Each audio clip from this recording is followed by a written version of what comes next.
ये चंद्रशेखर रावण वाकई में रावण है, इसका संहार होना चाहिए। बचा के जो है किसी तरह से बेचारे धन्यवाद इस गांव के, इस क्षेत्र के लोग जो है घरों में हम लोगों को जगह दिए, नहीं तो हम लोग मर गए होते। हम लोग पूरा परिवार लेके जो है, हम एक फैमिली लेके जा रहा था, एक सज्जन, उसके औरत को इतनी बेरहमी से मारा है, उसका कपड़ा उतर गया था, फिर भी उसको बेरहमी से मारा गया।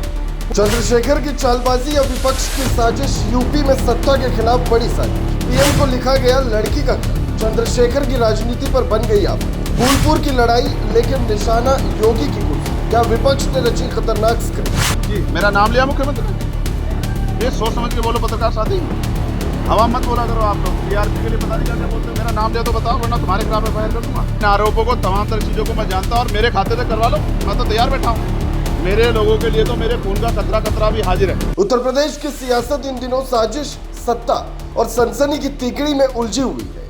भीम आर्मी प्रमुख चंद्रशेखर अचानक सुर्खियों में आ गए और उनके इर्द गिर्द की घटनाओं से साफ लग रहा है कि ये कोई सामान्य सियासी सक्रियता नहीं, बल्कि एक बड़ी और गहरी साजिश की पटकथा है। प्रयागराज में दलितों के नाम पर उबाल, लड़की द्वारा प्रधानमंत्री को भेजा गया भावुक खत, दिल्ली से लेकर लखनऊ तक हड़कंप और फूलपुर की वीवीआईपी सीट पर कब्जे की होड़, ये सब कुछ महज इत्तेफाक नहीं हो सकता। जिस तरह एक युवती ने प्रधानमंत्री नरेंद्र मोदी को पत्र लिखकर न्याय की गुहार लगाई, वो अकेले चंद्रशेखर की नहीं बल्कि पूरी विपक्ष की राजनीति की परतें खोलने के लिए काफी है।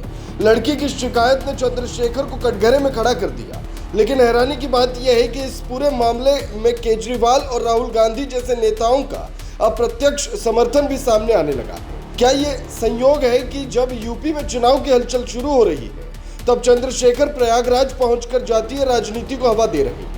क्या ये महज एक नेता की महत्वाकांक्षा है या फिर योगी की कुर्सी तक पहुंचने की विपक्ष की खतरनाक योजना? दिल्ली से रची गई साजिश की नींव प्रयागराज में हंगामे के जरिए रखी गई। प्रयागराज को वर्षों से धार्मिक और सांस्कृतिक पहचान मिली है, वहां आग लगाने की कोशिश किसी राजनीतिक मकसद से की गई, इसका अंदेशा पहले ही सरकार को था।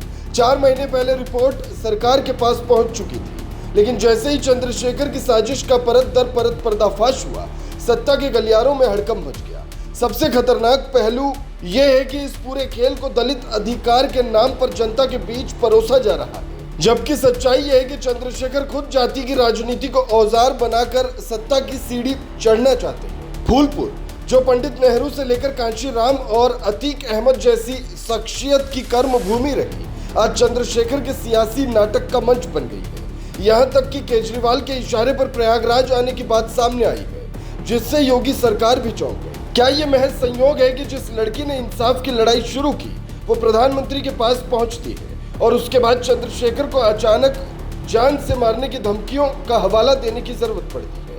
क्या वो डर गए या फिर असली चेहरा सामने आने के बाद सहानुभूति की नई स्क्रिप्ट लिखी जा रही है? सवाल कई है, जवाब कोई नहीं दे रहा। दरअसल ये खेल सिर्फ फूलपुर की सीट तक सीमित नहीं है, असली निशाना 2027 का विधानसभा चुनाव है। योगी आदित्यनाथ को सत्ता से हटाने का वो साजिश है जो दलितों, पिछड़ों और युवाओं के नाम पर खेली जा रही है। लेकिन योगी की सरकार अब सजग है। जिन नेताओं की राजनीति सिर्फ जाति की आग पर टिकी है, उनके लिए यूपी अब आसान नहीं रहने वाला। चंद्रशेखर ने जितना बड़ा खेल खेलने की कोशिश की, उतना ही पलटवार योगी सरकार की ओर से देखने को मिलेगा। अब वक्त बताएगा कि साजिश रचने वालों को राजनीति मिलेगी या कानून का सिकंजा।